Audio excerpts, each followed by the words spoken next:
Colleen here, talking a bit about when a nonprofit organization should consider rebranding. In both the nonprofit and for-profit realms, whenever someone asks me about rebranding, I have three overarching questions that are my go-to. Is your brand still relevant? Is your brand still effective? And is your brand still aligned with your mission? If the answer to any of those questions is no, then it probably is time to consider rebranding. So let's consider why we might say no to any of those questions. When we think about whether our brand is still relevant, we're considering whether elements of our visual identity, our logo, colors, fonts, are outdated or no longer resonating with our target audience. Sometimes it's a matter of generating a more modern, refreshed brand that connects with today's stakeholders.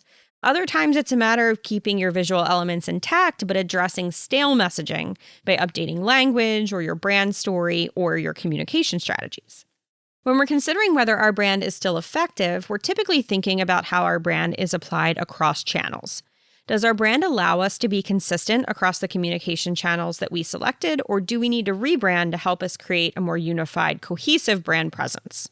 Many long-lasting brands have undergone facelifts of their own to better align with the increase in digital utilization or to reflect some adjustment to their long-term goals or aspirations. And our last question was, is our brand still aligned with our mission? It's not uncommon for organizations who are around for decades to have a significant shift in their mission goals or focus areas. You might even see a shift in your audience or decide to serve an additional audience that has its own preferences and values you want to incorporate. This is especially possible in nonprofit organizations who are working closely with their communities to adapt services and meet new needs. So you may not be the same organization you were when your brand was built, and you may need to undertake a rebrand to reflect that new direction. Finally, there are a few notable things that can happen that make it abundantly clear that rebranding is required.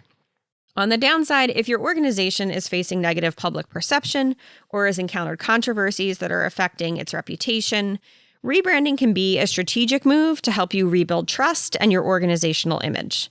You also would need to take action if there are legal issues or challenges like trademark disputes or changing regulations, because we always want to minimize legal risk and ensure compliance.